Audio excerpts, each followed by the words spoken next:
Hola, un gran saludo a todos. Les habla Claudio Rodríguez, director de BaseballJaponés.com, y les doy la más cordial bienvenida al episodio número 91 de La Hora del Béisbol Japonés. Un encuentro semanal para ponerlos al día con la actualidad de los latinos que están activos en la Liga Profesional Japonesa, hablarles de la historia y las curiosidades de la NPB y también responder a las preguntas de nuestros seguidores. El programa de hoy, 11 de febrero de 2018, está cargado de información muy interesante. Comenzaremos, como es su costumbre, con nuestras notas y noticias más importantes de la semana, que incluyen el progreso de los latinos en los entrenamientos primaverales de la NPB, el estado físico del cubano Alfredo Despaine de cara a la temporada 2018 y la firma del japonés Yu Darvish con los Cachorros de Chicago. Luego hablaremos del por qué los equipos de la NPB generan pérdidas cada año, mientras que sus pares de las grandes ligas generan ganancias. Y por último responderemos a las preguntas que recibimos de nuestros fanáticos esta semana. De manera que, sin más demoras, comencemos a pegarle la pelota. Esta semana que está terminando, pues no tuvo demasiadas noticias, no tuvo demasiadas cosas interesantes que reportar.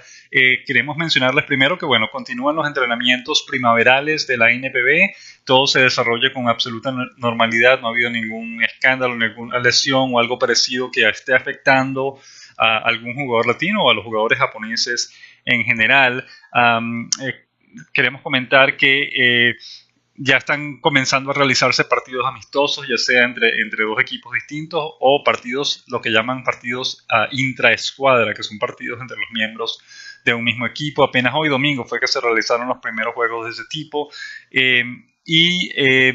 Recuerden que los encuentros oficiales de pretemporada de la NPB comenzarán el sábado 24 de febrero. Todos los años los equipos realizan un montón de partidos amistosos, repetimos, tanto partidos interescuadra como partidos con otros equipos durante toda la primavera, desde el día como hoy, 10, 11 de febrero, hasta pocos días antes de que empiece la temporada regular, para mantenerse en forma, por supuesto, para practicar, prepararse para la temporada regular. Sin embargo, entre ese grupo de partidos amistosos que se realizan, hay lo que la NPB considera partidos oficiales de pretemporada, es decir, son partidos que se llevan, se transmiten y se siguen tal como si fueran partidos de la temporada regular. Las estadísticas se llevan, y de hecho las estadísticas de pretemporada que se toman en cuenta son solamente las estadísticas que salen de esos partidos oficiales de pretemporada.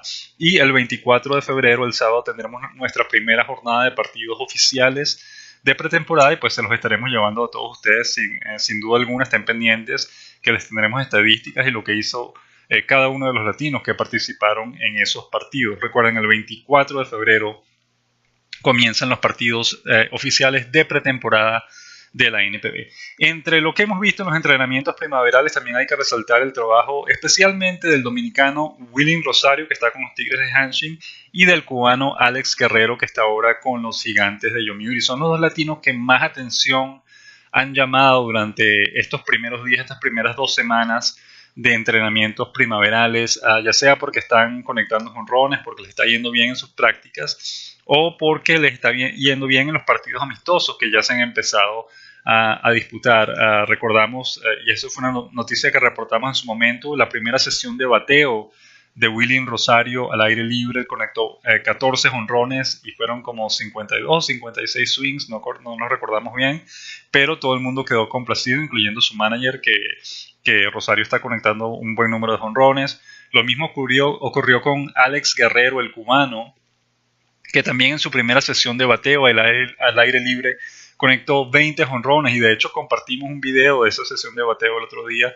Estuvo muy bien, conectó buenos jonrones, varios de ellos seguidos. Los comentaristas incluso estaban mencionando pues el buen momento que tenía en ese momento Guerrero, porque repetimos, estaba conectando los jonrones uno detrás del otro. Y otra noticia importante fue que Rosario conectó un jonrón de 558 pies, 170 metros. Los japoneses siempre lo cuentan en metros, pero si lo transformamos a pies, son 558 pies, un jonrón inmenso, eso es gigantesco, la cantidad de pies que viajó esa pelota, y todo el mundo pues obviamente sorprendido y contento con el rendimiento de ambos, tanto de Rosario como Guerrero. Son dos de los latinos que prometen más para esta temporada que puedan estar peleando por el título de jonrones. Recuerden, ya Guerrero lo ganó el año pasado en la Liga Central y Rosario pues está, y eso ya escribimos una columna al respecto. Rosario está en la mejor posición del mundo, está en posición para convertirse en una estrella absoluta porque está llegando a un equipo que necesita un bateador como él, a un equipo que le está garantizando ser cuarto bate titular desde el primer día de la temporada y hasta ahora ha estado rindiendo bien, de manera que si se mantiene rindiendo como está rindiendo va a ser una superestrella este año Rosario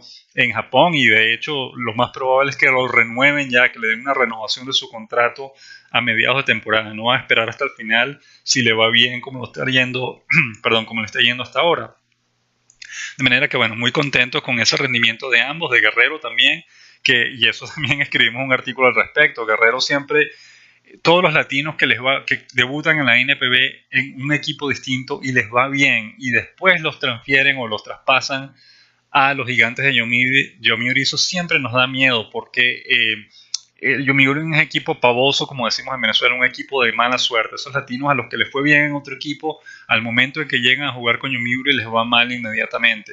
Y no queremos obviamente que eso le ocurra a Guerrero después de haber ganado el título de jonrón en la Liga Central el año pasado. Sin embargo, hasta el momento a Guerrero le está yendo bien con Yomiuri, está conectando sus jonrones, está yendo bien en las prácticas y esperemos pues que este año no le afecte esa maldición que ha afectado a otros latinos, sino que le vaya bien y que pueda rendir bien con los Gigantes de Yomiuri. Hablemos ahora del estado del cubano, el estado físico del cubano Alfredo Despaine, que recuerden fue el líder jonronero y el líder de empujadas de la Liga del Pacífico, el año pasado. Fue la mejor temporada que ha tenido hasta ahora Despaine de los 4 años que ya ha pasado en Japón. Sin embargo, recuerden, Despaine en lo que termina su temporada en Japón regresa a Cuba y de inmediato, casi sin descanso, empieza a participar en la Serie Nacional Cubana. Y eso obviamente pues estamos ante un jugador que ya tiene al menos 4 años viviendo ese ritmo de trabajo en el que no tiene descanso. Está jugando básicamente todos los días del año, sea en una liga, sea en Japón, sea en Cuba, o sea en algún momento jugó en México también. Y eso obviamente es contraproducente. Un jugador no puede estar activo tanto tiempo de esa manera porque en algún momento se va a lesionar. Y eso le va a restar tiempo de juego.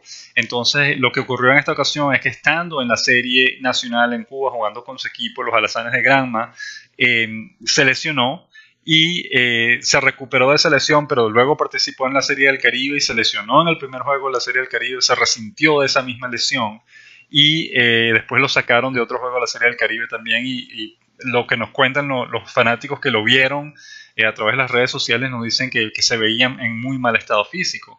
De manera que, pues obviamente los medios japoneses están preocupados. Obviamente Despaine es una gran pieza, una pieza muy importante para el equipo de los Halcones de SoftBank, que recuerden, el año pasado ganaron el título de la Liga del Pacífico gracias al apoyo de Despaine y también ganaron la Serie de Japón el año pasado. Ellos quieren repetir esos 2 títulos este año y si Despaine no está ahí, pues va a ser un hueco difícil de cubrir porque Despaine pues, fue uno de sus mayores productores el año pasado. De manera que hay preocupación. Esperemos que Despaine, primero que llegue pronto a Japón, ya para que se reporte su equipo, ya está retrasado, aunque obviamente eso ya lo sabían porque él iba a estar participando en la Serie del Caribe. Segundo, esperemos que le den algo de descanso, que no lo pongan a jugar de inmediato porque lo necesita descansar para recuperarse de su lesión. Y una vez que eso pase, pues que comience a trabajar y a prepararse para la temporada regular. Y pues estaremos pendientes a ver. Sería muy triste después de la gran temporada que tuvo Despaine el año pasado, que este año llegue y tenga una mala temporada en la NPB. No quisiéramos que eso ocurriese porque obviamente no es bueno para los fanáticos, no es bueno para los equipos, para el equipo y no es bueno para él tampoco. Esperemos que le den descanso, que lo dejen recuperarse y ponerse en buenas condiciones otra vez y que entonces lo pongan a jugar de nuevo, que seguramente pues estará rindiendo igual de bien como lo hizo el año pasado. Le deseamos todo lo mejor a Despaine este año y ya lo estaremos siguiendo a medida que vaya avanzando la temporada regular. Otra noticia importante y destacada pues que hubo esta semana fue que el japonés Yu Darvish, que recuerden ya tiene 6 años en las grandes ligas, Yu Darvish firmó con los Cachorros de Chicago. Recuerden que hay un problema inmenso en este momento en las grandes ligas con la firma de agentes libres de alto calibre. Desde que se terminó la temporada pasada, ninguno de los equipos ha estado apostando por invertir fuerte en ninguno de estos agentes libres de alto calibre, de manera que algunos pocos se han podido firmar, pero la mayoría de ellos, la mayoría de los agentes buenos, no han sido firmados todavía y de hecho tuvimos que esperar hasta este momento para que Darvish pudiera conseguir un contrato que él consideraba decente. En este caso, pues nos parece que es un contrato muy bueno, son 126 millones de dólares garantizados, eso es 21 millones de dólares al año con un sueldo bastante bueno, y el contrato dicen que podría ascender hasta 150 millones, si mal no recordamos, con los incentivos, aunque es difícil que llegue a esa cifra porque los incentivos, es decir, para llegar a esa cifra tendría que ganar prácticamente un premio Cy Young cada año y liderar la liga en victorias y en efectividad, es decir, es difícil cumplir todo eso, pero de cualquier forma el salario mínimo garantizado son 126 millones de dólares en 6 años y repetimos, eso equivale a 21 millones de dólares al año, es un sueldo bastante bueno, es tremendo salario para él. Y hay obviamente quienes lo critican, quienes dicen que él no vale tanto, que está sobrevalorado y no es que estemos en desacuerdo con ese punto de vista, lo hemos dicho en muchas ocasiones, a nosotros particularmente Darvish nos ha decepcionado. Su carrera a las grandes ligas no está ni cerca de ser lo que fue su carrera en Japón. Darvish en Japón era imbateable. A Darvish no se le podía batear estando en Japón. Recuerden, Darvish disputó 7 temporadas completas en Japón antes de venirse a las grandes ligas. En esas 7 temporadas, su récord fue algo así como 93 y 39.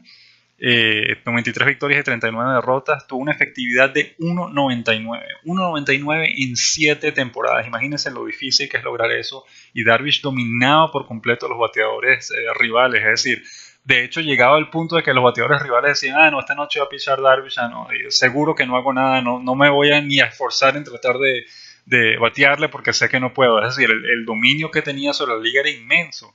Y no es que esperábamos que fuese un dominio similar a las grandes ligas, pero sí esperábamos que tuviese por lo menos una mejor efectividad.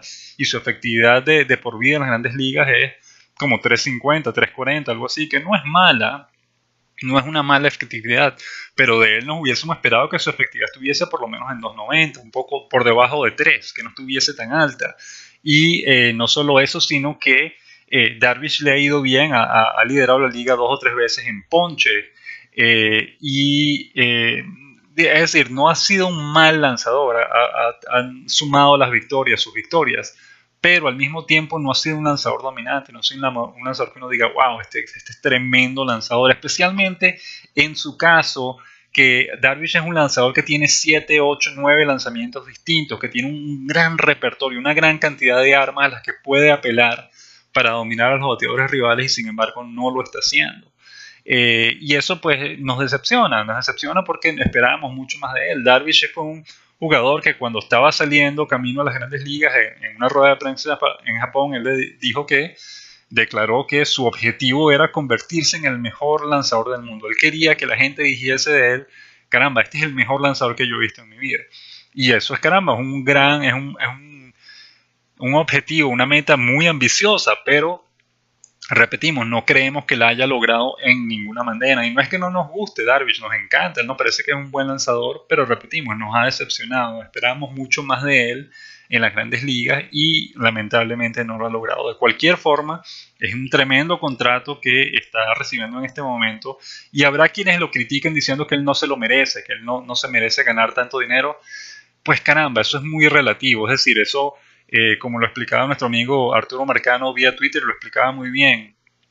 Los sueldos que les pagan a los jugadores de grandes ligas no tienen que ver tanto con su rendimiento, sino con el valor de ese pelotero en el mercado. Y el valor de ese pelotero en el mercado significa que si hay, por ejemplo, 4 equipos tratando de firmarlo, obviamente el equipo que lo firme va a tener que pagar más que los competidores. De manera que no es tanto el valor de él como jugador, no son tanto sus números y sus resultados, sino que hay que pagar más para poder vencer a los rivales que están compitiendo con uno por tratar de firmar a ese jugador. De manera que si nadie más lo estuviese tratando de firmar, Chicago hubiese podido firmarlo por, digamos, 80 millones de dólares por el mismo periodo de tiempo. Pero como habían otros equipos compitiendo con Chicago, entonces Chicago tuvo que pagar más para asegurarse de que su oferta fuese la mejor de todas y que convenciera a Darvish de que firmase con ellos.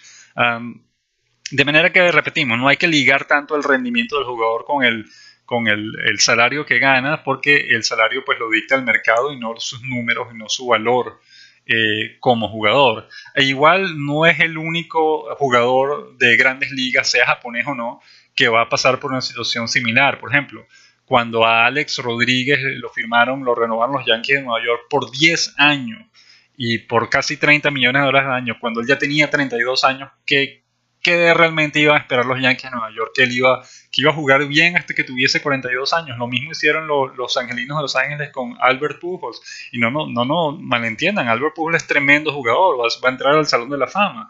Pero cuando lo firman por 10 años, cuando él ya tiene 32 años y está comenzando el declive de su carrera, caramba, no nos parece que es una... O sea, yo creo que nadie se esperaba que él iba a estar jugando bien hasta que cumpliese los 42 años.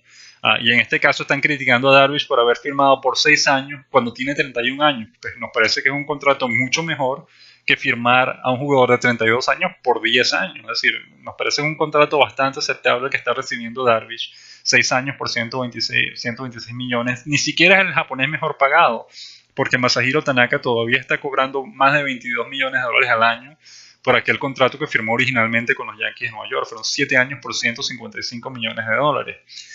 De manera que igual, pues nos parece que nos gusta la noticia de que Darvish haya pues asegurado su presencia en las grandes ligas por 6 años más.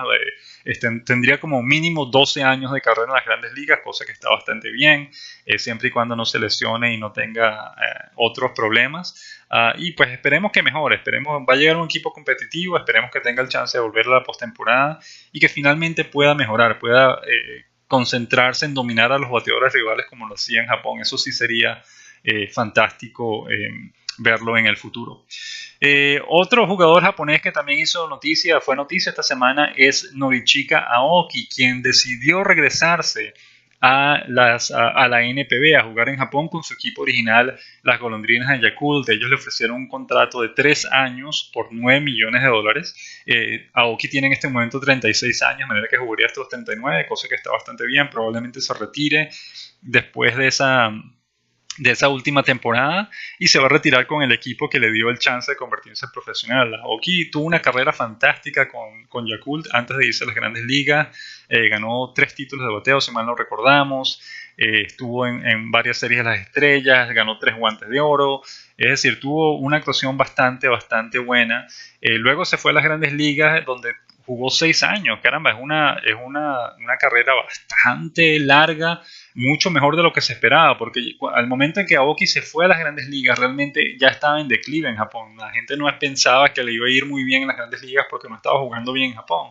Sin embargo, tuvo una carrera bastante decente en las grandes ligas. Tuvo 2 buenos años con los Cerveceros de Milwaukee, que fue el equipo que lo firmó originalmente, y después pasó por otros equipos que estuvieron todos en postemporada. Estuvo con los Reales de Kansas City, llegó a la Serie Mundial con ellos, estuvo con San Francisco, estuvo con Seattle. Realmente fue una carrera bastante mejor de lo que se esperaba para él, a pesar de que no fue un titular indiscutible, ni mucho menos, ni logró números buenísimos, pero tuvo números decentes. Participó, repetimos, en series de postemporada con los Reales de Kansas City, por ejemplo, con los que llegó a la Serie Mundial. Y repetimos, se quedó en los Estados Unidos por mucho más tiempo de lo que se esperaba, de manera que fue una carrera fructífera, una carrera exitosa para Aoki en las grandes ligas, y ahora que está de regreso en Japón, pues nos encanta que esté de regreso con su equipo original y que tenga el chance de terminar su carrera con ese equipo, tal como lo hizo hace unos años a Hiroki Kuroda, que decidió no renovar con los Yankees y regresarse a Japón, y terminó jugando 2 temporadas más en Japón, y en la última de ellas su equipo, los Carpas de Hiroshima, logró capturar su primer título de liga en 25 años. De manera que fue una despedida fantástica para Kuroda, que le fue pues muy bien en su regreso a Japón. Esperemos que algo similar ocurra con Aoki, que le vaya bien este año o en estos 3 años con las Golondrinas de Yakult. Finalmente, también queríamos comentarle que el calendario de la temporada regular de la NPB ya lo estamos empezando a actualizar en nuestra página baseballjaponés.com, de manera que si quieren pues revisar el calendario para saber los partidos, los días, para el equipo en particular que les interese, los invitamos a que visiten nuestra página, que ya el calendario está ahí. No está completo, estamos actualizando, hay que actualizarlo manualmente y eso nos toma tiempo, pero sí les podemos decir que el calendario de marzo, abril y mayo, esos 3 meses ya están disponible en nuestra página. Pueden visitar para que revisen los calendarios de esos meses y ya estaremos agregando más tarde el resto de la temporada, junio, julio, agosto, septiembre, principios de octubre, que es cuando termina la temporada regular, y también el calendario de la postemporada y de la serie de Japón. Estén pendientes que lo estaremos publicando lo más pronto posible. Pasemos ahora entonces a la siguiente sección del programa de hoy, las noticias de la semana.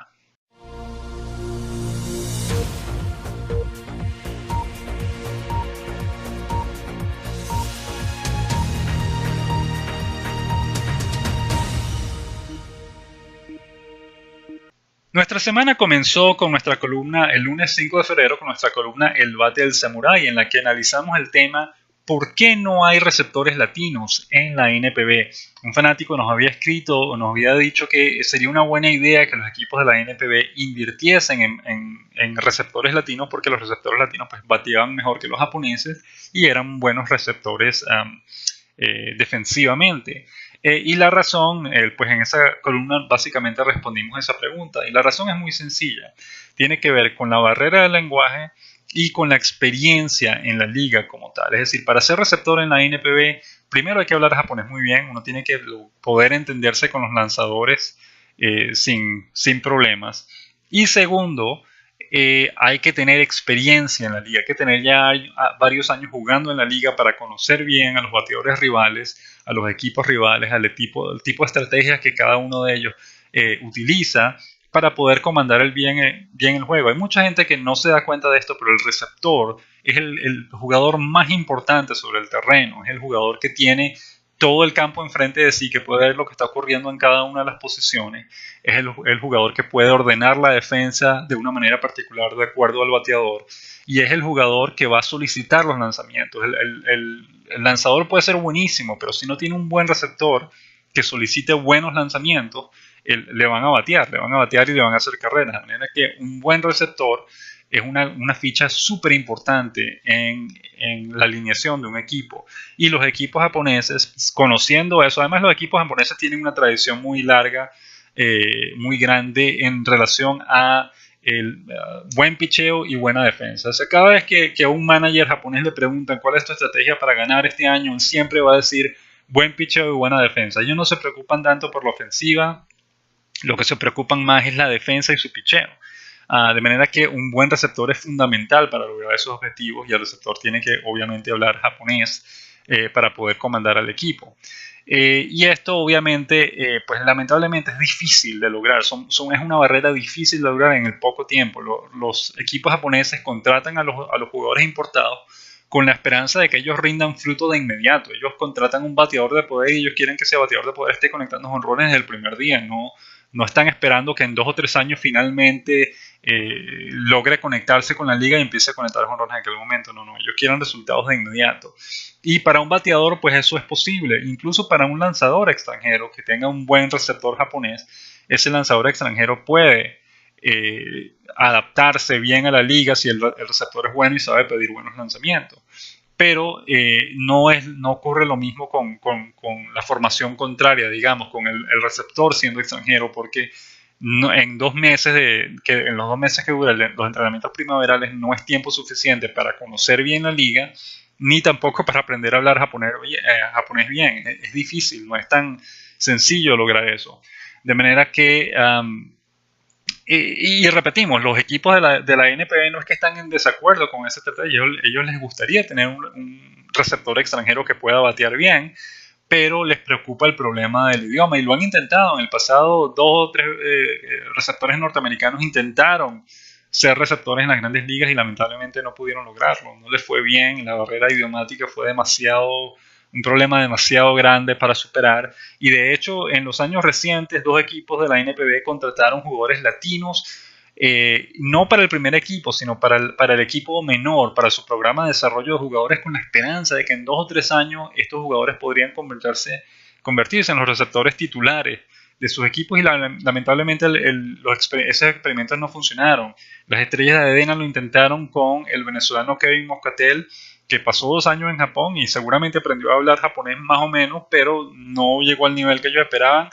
ni al nivel idiomático ni tampoco al nivel de juego que el equipo esperaba para que él pudiese asumir el rol de receptor titular del equipo grande. Y luego las Águilas de Rakuten lo hicieron con el venezolano Alejandro Segovia.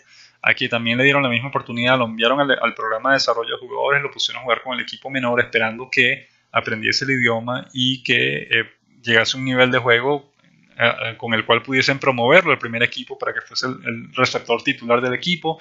Lamentablemente ese experimento tampoco funcionó, de manera que al final pues se ha intentado hacer eso, pero lamentablemente no se ha logrado hasta ahora. Eso no quiere decir que eso sea imposible. En el futuro quizás podríamos conseguir un buen receptor que pudiera hacer eso, pero lamentablemente en este momento no lo han logrado. Hasta este momento los equipos de la NPB no han logrado conseguir ese receptor importado ideal que va a superar esas barreras y que se quede siendo el receptor titular del equipo. El martes 6 de febrero publicamos la noticia de que 11 de los 12 equipos de la NPB van a utilizar el sistema TrackMan en la temporada 2018. Recuerden, TrackMan es un sistema similar a los que usan en las grandes ligas que graba una gran cantidad de datos estadísticos de todos los partidos, datos estadísticos relativos a el picheo, relativos al bateo, la velocidad de lanzamiento, el ángulo de rotación, el promedio de rotaciones de la pelota,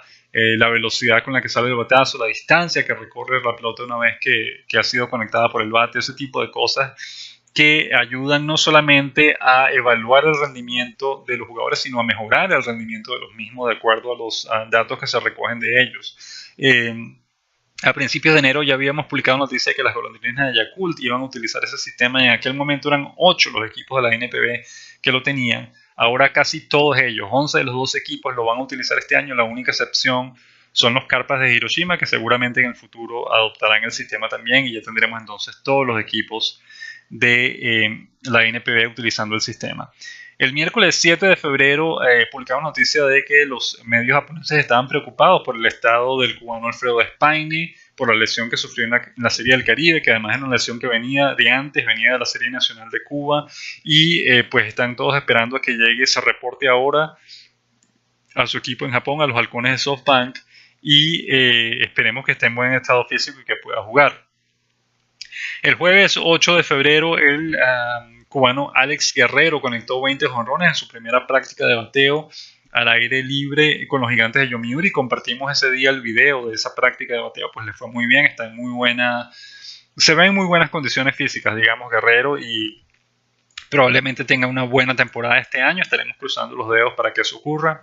El viernes 9 de febrero, el manager venezolano Alex Ramírez de las Estrellas de Dena, ese fue el día libre del primer equipo, y él lo que hizo fue trasladarse al estadio en el que está trabajando el segundo equipo para supervisar los entrenamientos y quedó muy satisfecho. Dijo que se nota la diferencia en la calidad entre el primer equipo y el segundo, pero al mismo tiempo dice que no es una gran diferencia y que quedó satisfecho con lo que vio. Y no solo eso, sino que mañana lunes 12 de febrero el equipo va a hacer un juego intraescuadra y Ramírez pues estaba evaluando a cuáles jugadores del segundo equipo iba a llamar para participar en el partido.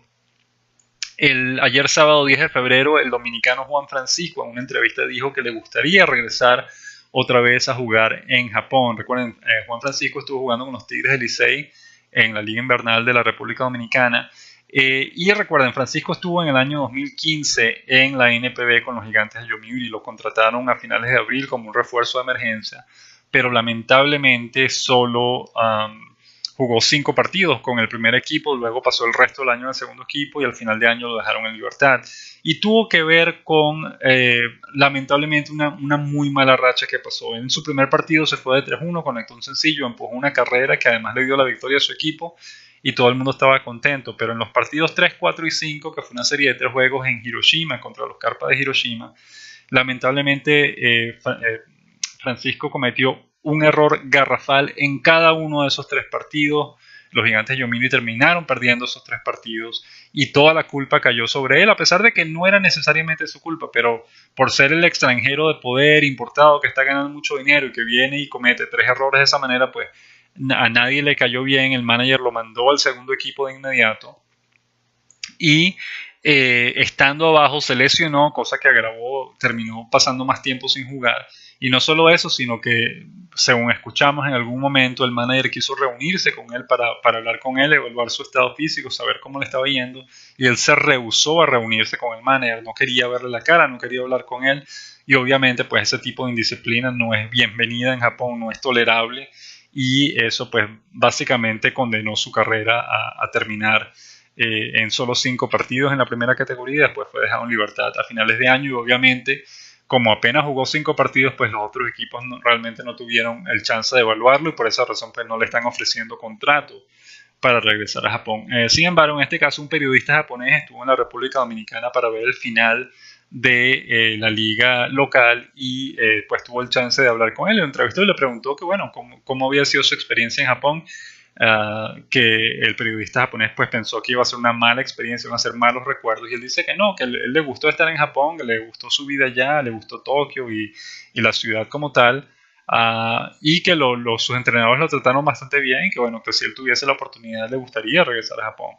Pero pues es muy poco probable que eso ocurra porque, repetimos, la muestra, 5 partidos nada más no es mucho, y los otros equipos no pueden evaluarlo, y sobre todo si esos rumores de que no se quiso reunir con el manager son ciertos, pues ese tipo de indisciplina es lo peor que puede existir para un jugador extranjero en Japón, porque nadie va a querer trabajar con él. Finalmente, hoy domingo 11 de febrero, el dominicano William Rosario jugó su primer partido amistoso de la pretemporada, conectó, se fue de 2-2 ante las Estrellas de Adena, conectó un jonrón, un sencillo, y empujó 3 carreras, de manera que una tarde perfecta para Rosario sobre el plato. Él declaró sentirse bien al final del juego, y que bueno, todavía le falta camino por recorrer para estar al 100% de sus condiciones, pero se siente satisfecho obviamente con lo que logró. Y no solo eso, sino que el manager venezolano Alex Ramírez declaró al final del juego, alabó el trabajo de Rosario, y dijo que bueno, que obviamente es un bateador de poder al que hay que tenerle mucho cuidado durante la temporada regular. Pasemos entonces ahora a la siguiente sección del programa de hoy, conociendo al béisbol japonés. Esta semana en Conociendo al Béisbol Japonés queremos hablarles de la diferencia entre los equipos de la NPB que generan pérdidas y los equipos de las grandes ligas que generan ganancias. Esto es un tema muy interesante y que ya lo hemos mencionado en el pasado. Vamos a resumir brevemente cuál es la diferencia. En las grandes ligas todos los equipos son compañías independientes cuyo objetivo principal es generar dinero. Son compañías cuyo objetivo es ofrecer el mejor producto posible a sus fanáticos y generar dinero a cambio de ello. Es decir, contratan buenos jugadores y gracias a esos buenos jugadores y al buen trabajo del equipo, ellos pueden tener unos contratos bien jugosos, digamos, en términos de derechos televisivos, vender sus productos, todo ese tipo de cosas, y de esa manera es que generan el dinero en todos los equipos de las grandes ligas. En Japón, el funcionamiento, la manera en que el equipo está constituido es totalmente distinta. En Japón, el objetivo del equipo no es generar dinero. En Japón, el objetivo del equipo es hacerle promoción a sus compañías matrices. Esa es la razón por la cual los equipos llevan el nombre de sus compañías en el uniforme y no el nombre de sus ciudades. A pesar de que la mayoría de los equipos ahora han incorporado también el nombre de sus ciudades o de sus regiones al equipo, pero básicamente el equipo sigue siendo conocido por el nombre de su compañía. Las Águilas de Rakuten, por ejemplo, Rakuten no es el nombre de una ciudad, Rakuten es el nombre de la compañía que es dueña del equipo, y Rakuten es el equivalente japonés a Amazon, es una página de internet a través de la cual se pueden comprar cualquier cantidad de cosas que funcionan en Japón, y que obviamente los productos se envían por correo a distintas direcciones dentro de Japón. Y Japón Rakuten, perdón, es una compañía, es una página muy exitosa que mucha gente en Japón utiliza para comprar cosas en línea. De manera que por eso es que se llaman Águilas de Rakuten y no Águilas de Sendai, que es la ciudad en la que el equipo juega. A pesar de que el equipo sí lleva el nombre de Tohoku, que es el nombre de la región en la que está, en la que juega el equipo. Sin embargo, esa es la diferencia. Es decir, generar dinero, ganar títulos deportivos, eso es segundo plano para los equipos de la NFB. El primer objetivo es hacerle promoción a la compañía matriz, y esa es la otra diferencia. La manera en que ellos ganan su dinero es porque la compañía matriz les da un presupuesto cada año para que ellos funcionen. Ellos, por su parte, tienen la misión de tratar de generar dinero ellos mismos a través de la venta de entradas, a través de la venta de productos del equipo, a través de la venta de derechos televisivos a las cadenas de televisión japonesas. Pero a pesar de todo eso, todos los años los equipos de la NPB generan pérdidas. No todos, perdón.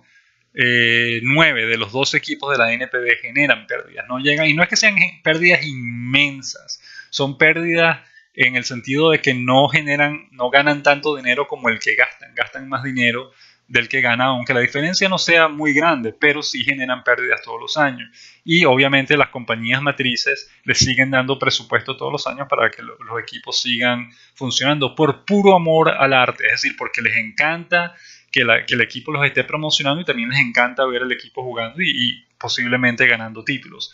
Solamente hay 3 excepciones: los Gigantes de Yomiuri, los Tigres de Hanshin y los Halcones de SoftBank, porque son equipos muy populares y que tienen bastante dinero, generan mucho dinero, y ellos sí son equipos que funcionan como equipos de grandes ligas, digamos. El dinero que generan cada año los ayuda a mantenerse trabajando sin la necesidad de que la compañía matriz les siga dando dinero.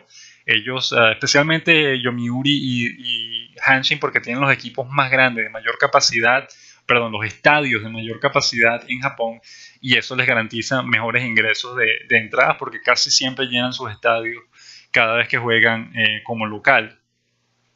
Esa es la diferencia. Ahora, para ser justo, sí hay 2 equipos de la NPB en este momento a los que están en peor forma financiera que el resto. Estamos hablando de los Marinos de Lotte y las Golondrinas de Yakult. Son los equipos que generan menos dinero cada año por parte de sus cosas y cuyas pérdidas son más grandes. Y se ha estado hablando de que quizás esos equipos se puedan fundir en uno solo y después abrir un equipo nuevo o algo así por el estilo, para tratar de resolver el problema de que, bueno, de esos equipos están generando pérdidas. ¿Verdad? Que esta es una parte. Esta es la manera en la que funcionan los equipos en Japón. Y como repetimos, los equipos en las grandes ligas funcionan de la manera con el objetivo de generar dinero. Ahora, otra gran diferencia que existe entre ambas ligas es que en las grandes ligas la oficina del comisionado maneja todo. La oficina del comisionado se encarga de negociar todos los contratos, de vender su producto alrededor de todo el mundo, de vender productos de todos sus equipos alrededor del mundo, y lo que hace es que al final de año todas las ganancias que generaron las reparten entre todos los equipos de la liga, de manera que todos los equipos de la liga tienen sus ganancias aseguradas. Ninguno de ellos tiene que preocuparse por generar dinero por ellos mismos o por hacer demasiado trabajo, porque ellos saben que a final de año, especialmente si les fue mal, especialmente si terminaron en el último lugar de la tabla de clasificación, las grandes ligas les va a dar su parte de las ganancias que generó cada año. 50 millones de dólares, 60 millones de dólares, es decir, esa es su parte del trato, pues es decir, ellos por cederle sus derechos de imagen a la oficina del comisionado de las grandes ligas para que ellos puedan negociar en su nombre, las grandes ligas a cambio les dan una gran cantidad de dinero cada año para que ellos pues cubran sus gastos y sus cuestiones. Y es interesante lo que ocurre con eso, porque hay equipos de las grandes ligas que seguramente, si ese no fue el caso, si las grandes ligas no funcionaran de esa manera repartiendo el dinero entre todos sus equipos, si ese no fuera el caso, muy probablemente varios equipos, quizás la mitad de los equipos de las grandes ligas, generasen pérdidas cada año. Si ellos tuviesen que defenderse por ellos solos, tuvieran que preocuparse por generar dinero por ellos mismos, es muy probable que varios equipos, quizás la mitad de los equipos de las grandes ligas, no pudieran generar ganancias todos los años. ¿Por qué? Por varias razones. Recuerden, hay equipos como los Rayos de Tampa Bay cuyo ingreso, asistencia anual a su estadio es como de 1.200.000, 300.000 fanáticos. Y el peor equipo, el equipo con peor asistencia en la NPB, que son los Marinos de Lotte, su asistencia anual es de 1.500.000, es decir, una asistencia mayor a la asistencia que tiene el equipo de Tampa Bay, a pesar de que Tampa Bay juega 10 partidos más como local de los que juega Lotte, de manera que Lotte tiene un promedio de asistencia mayor al que Tampa Bay, y creemos que hay otro equipo también, Cleveland, o no me acuerdo cuál otro equipo más, que tiene menor asistencia que la asistencia del peor equipo de la NPB. De manera que esos equipos con tan pocos fanáticos viniendo al estadio todos los años, seguramente, con toda seguridad, si las grandes ligas no le estuviesen dando ese dinero, ellos estuviesen generando pérdidas también. Y al final es una pregunta casi filosófica. ¿Cuál de los dos sistemas es mejor? Porque si bien el sistema de la NPB tiene muchos problemas, el sistema de la NPB genera pérdidas para los equipos y no es tan eficiente como deberían ser. La NPB todavía tiene camino por recorrer en mejorar su sistema de promoción y mercadeo. Por ejemplo, internacionalmente, cosa que las grandes ligas sí hacen, la NPB no hace todavía, lo hace de una manera muy tímida. Pero a pesar de todos esos problemas, algo que sí no se puede negar es que todos los equipos de la NPB siempre juegan para ganar. Todos ellos comienzan su temporada haciendo todo lo posible por tratar de competir, tratar de meterse en la postemporada y tratar de ganar el título de la Serie de Japón. Cosa que en este momento no está ocurriendo en las grandes ligas. Recuerden, es un problema inmenso, un problema tremendo que están teniendo las grandes ligas en este momento, porque precisamente los dueños de esos equipos que terminan en último lugar, ellos no les importa esforzarse por tratar de contratar a jugadores buenos que les permitan ganar un título. Ellos se sientan a disfrutar de sus ganancias y punto, porque ellos saben que a final de año las grandes ligas le van a dar su parte del trato, su parte de las ganancias que les corresponden por ese año, de manera que ellos no tienen que esforzarse. Las grandes ligas lo hacen todo por ellos simplemente se sientan a disfrutar de la temporada, no les importa que su equipo esté perdiendo, es más, les gusta que su equipo pierda porque al final de año ganan más dinero, si ese es el caso. Si su equipo termina en último lugar, las grandes ligas le van a dar más dinero para el año siguiente. De manera que es un problema inmenso, tenemos una gran cantidad de equipos. De hecho, los analistas de béisbol de las grandes ligas se están quejando de que realmente quizás 10, 8 de todos los equipos de las grandes ligas de verdad están haciendo un esfuerzo por tratar de competir el año que viene para tratar de ganar un título, mientras que el resto de los equipos de la liga se están sentando en sus sillas y no haciendo nada, sabiendo que el dinero les va a llegar con toda seguridad. De manera que, si bien en las grandes ligas todos los equipos generan ganancias cada año, ese sistema que tienen es contraproducente de alguna forma, porque entonces produce este problema que tenemos ahora, produce el problema de que ya los equipos no se esfuerzan en hacer nada para tratar de ganar, sino que se sientan a disfrutar de sus ganancias y punto. No se molestan en tratar de mejorar a sus equipos, a pesar de que los fanáticos todos los años pues sueñan con que su equipo haga algo interesante. De manera que es curioso discutir este tema porque, caramba, no hay manera certera, no hay manera clara de decidir qué es mejor, que todos los equipos ganen pero no compitan, o que la mayoría de los equipos pierdan dinero pero todos estén compitiendo. ¿Cuál de los dos escenarios es preferible? ¿Cuál de los dos escenarios es mejor?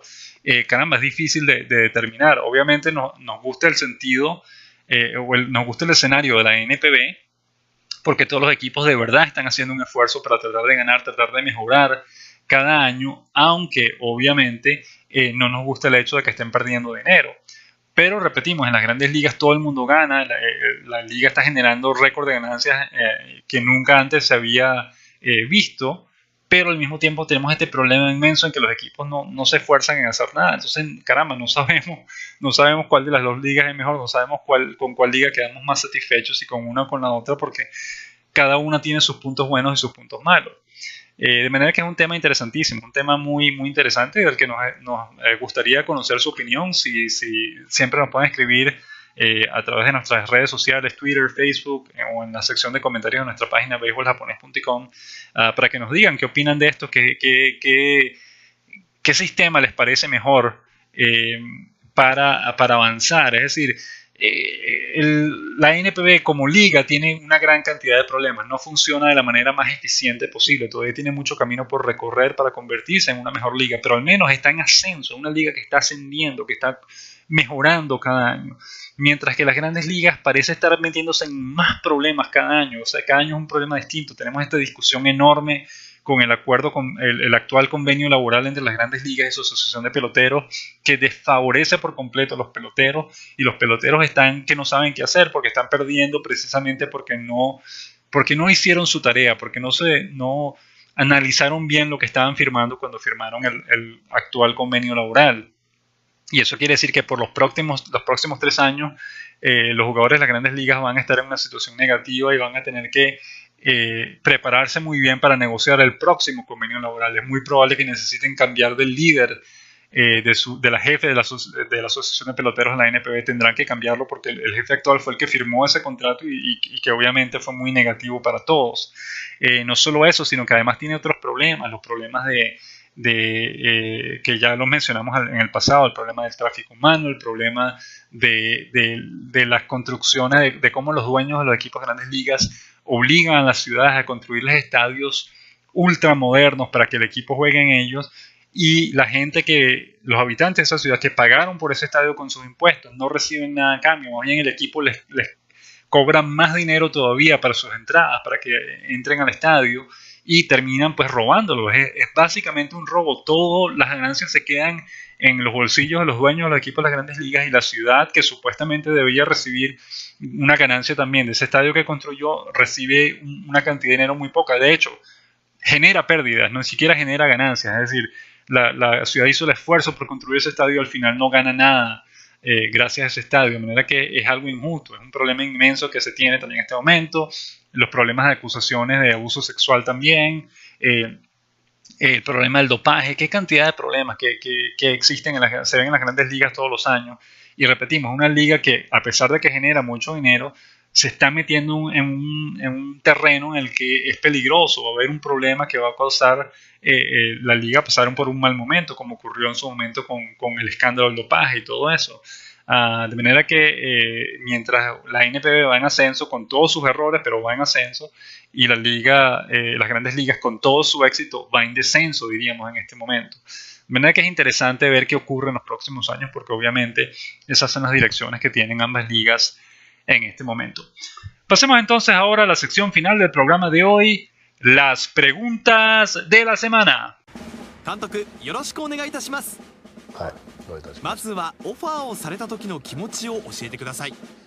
Esta semana, como siempre, recibimos varias preguntas y comentarios muy interesantes de nuestros seguidores a través de las distintas redes sociales. Comencemos con Igor vía Twitter, que dice: gran golpe sobre la mesa de los Cachorros de Chicago, y como simpatizante de ese equipo estoy contento. Yu Darvish puede darles muchísimo, y para Darvish es un nuevo comienzo en un gran equipo. Pues sin duda, como lo mencionamos al principio, es un buen contrato para Darvish. $21 millones al año es un tremendo sueldo, y está llegando un equipo que es competitivo y que tiene chance de llegar a la Serie Mundial. De manera que bien por Darvish. Esperemos que, como dijimos, esperemos que mejore, que se convierta en un mejor lanzador de lo que ha sido hasta ahora en las grandes ligas. John Arias vía Twitter: ¿y a quién no? Sin contrato, enderezando esquina y doblando calle. Tuvo un comentario en relación a Juan Francisco cuando él dice que le gustaría jugar en Japón otra vez. Él dice, bueno, obviamente a quién no. Hay muchos jugadores que no tienen contrato y que les gustaría estar jugando en Japón. Estamos totalmente de acuerdo con tu comentario, John. Carlos Sánchez vía Twitter nos dice: definitivamente Alex Ramírez es un ídolo muy querido en Japón, y él se sabe hacer querer por eso, y obviamente sus números tienen la oportunidad de ingresar al Salón de la Fama del Béisbol Japonés, como lo explicó una vez Béisbol Japonés en nuestra página. Pues muchísimas gracias por el comentario, Carlos. Sin duda alguna, Alex Ramírez no solamente fue un gran jugador de béisbol y es un gran manager en este momento que está generando muy buenos números, muy buenos resultados, sino además Alex Ramírez es un tipo muy, muy inteligente. Él sabe manejar su imagen muy, muy bien, y lo vemos en esos videos promocionales de las Estrellas de Avena, donde lo vemos muy bien vestido, siendo el protagonista del video. Él es el que habla, él es el que narra la acción, el que está diciendo lo que va a pasar o lo que va a pasar en el futuro, y pues se maneja muy bien. Recuerden, él tuvo por un par de años, 2 o 3 años, un restaurante en Tokio llamado Rami-chan Café.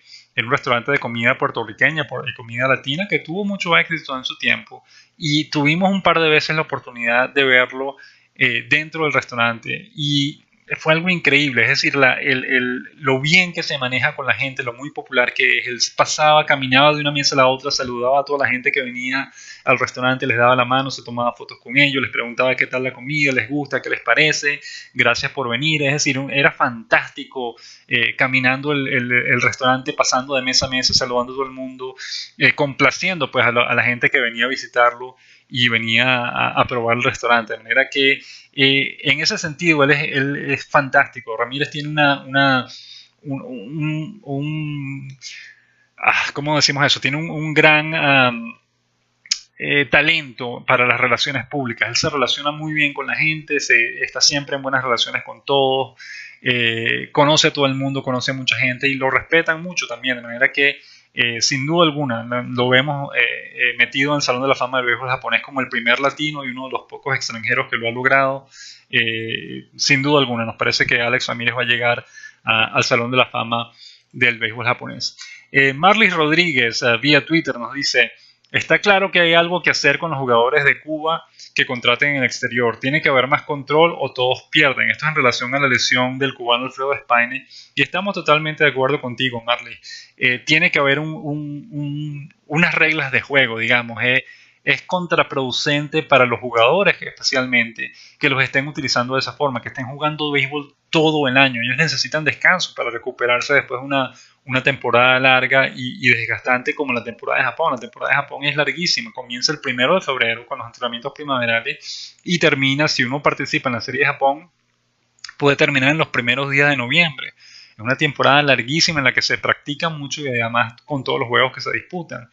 De manera que, caramba, sin duda alguna hay que darle descanso a los jugadores porque no se pueden estar utilizando de esa manera. En este caso, Despaigne juega en Japón, juega en la Serie Nacional de Cuba, juega en la Serie del Caribe y si hay Olimpiadas, Clásico Mundial de Béisbol o cualquier otra temporada, torneo internacional de ese año, él también le toca jugar en todos esos torneos. De manera que es demasiado desgastante, es demasiado exigente, especialmente cuando un jugador como Despaigne ya superó los 30 años. Si lo mantiene en ese ritmo, se va a quebrar en cualquier momento y no va a poder jugar más. Jugará mitad de temporada en Japón y jugará mitad de temporada en Cuba y mitad de temporada en todas partes, porque obviamente no es posible que se mantenga en buen estado físico cuando lo están utilizando de esa manera, lo están utilizando demasiado. De manera que estamos de acuerdo. Sin duda alguna tiene que haber un control, tiene que haber unas reglas de juego claras con respecto a lo que cada jugador cubano que se va a jugar al exterior tiene que hacer, porque no se les puede exigir tanto a cada uno de ellos. Arturo Marcano vía Twitter dice: esa es la jugada lógica, aun cuando todo puede cambiar en el campo de entrenamiento. Entre algunos factores están las lesiones que hagan imposible que pueda jugar desde el primer día.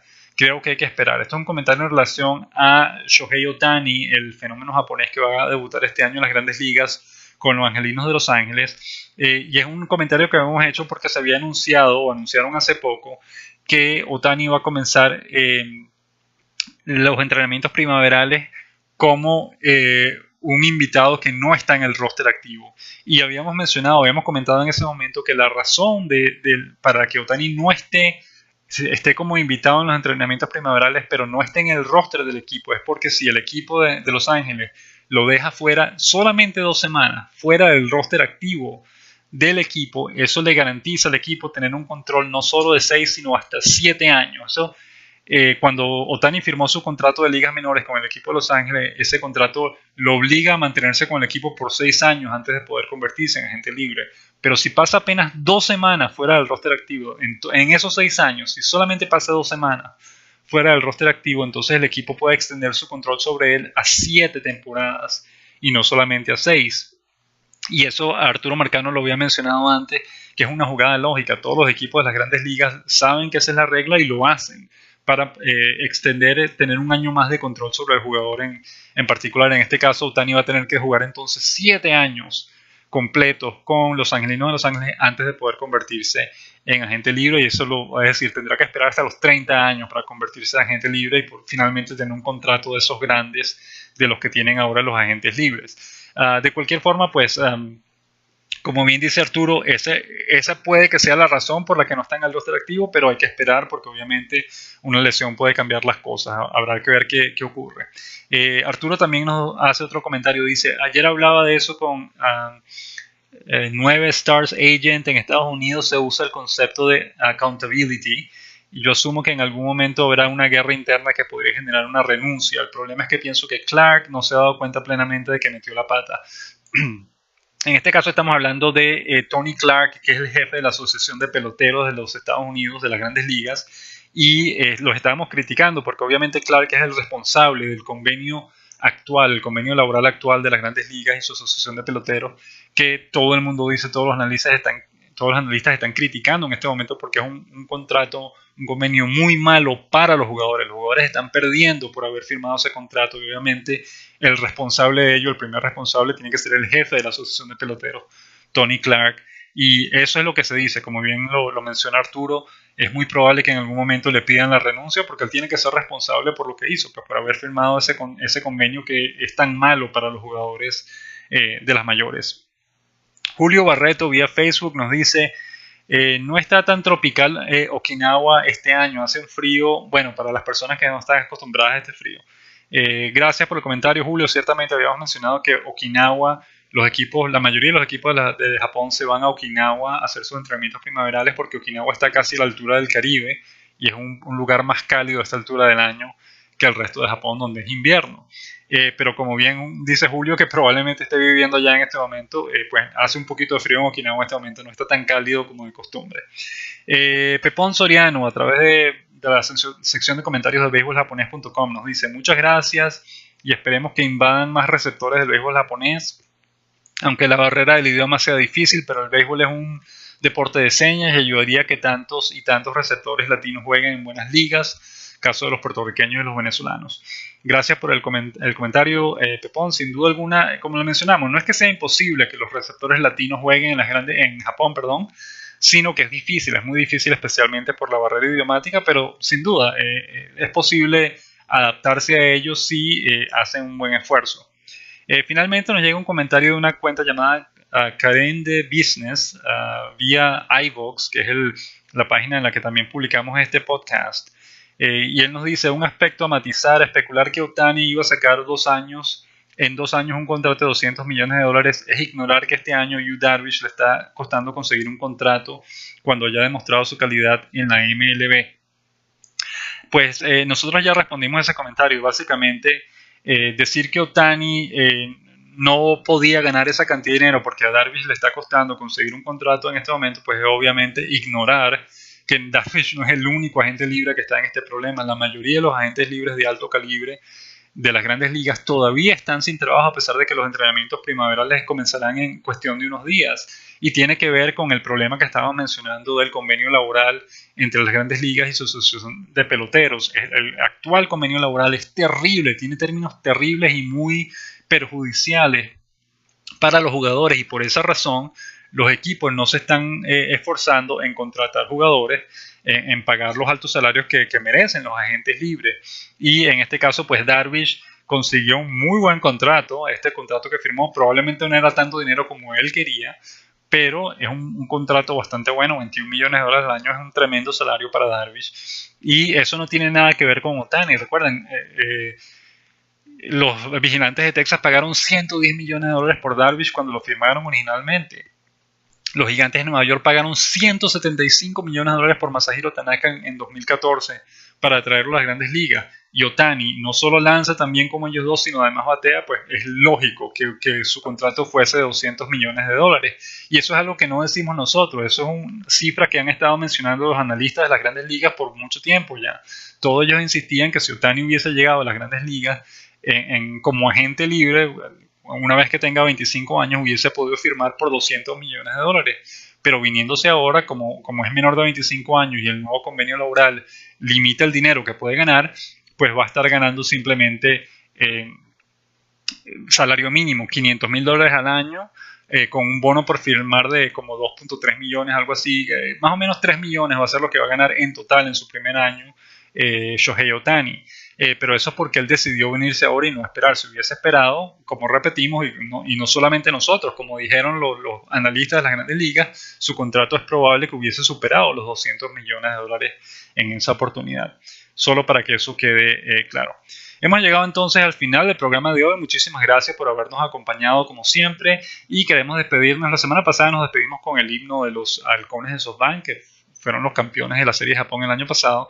En esta ocasión, para repetirles, para todos aquellos que no conocen los himnos de los equipos de la NPB, pues queremos despedirnos en esta canción con el himno del equipo fue subcampeón, el equipo que perdió la Serie de Japón el año pasado, que son las Estrellas de Dena, el equipo que está dirigido por el manager venezolano Alex Ramírez. De manera que muchísimas gracias por habernos acompañado en el programa de hoy y los dejamos con el himno de las Estrellas de Dena.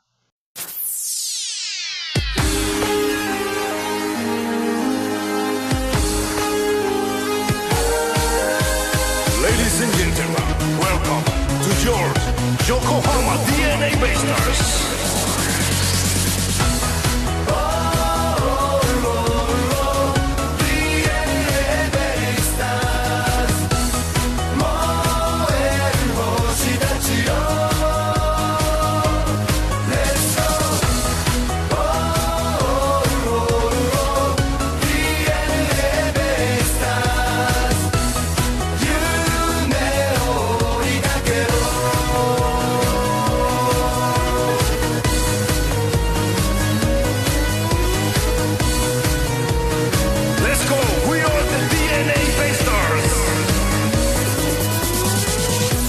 戦うナインたちの輝く絆が星座をつなぐよ。スクラム一つにして情熱重ねる。勝利を求めて栄光へ届く虹を描き出す固いチームワーク。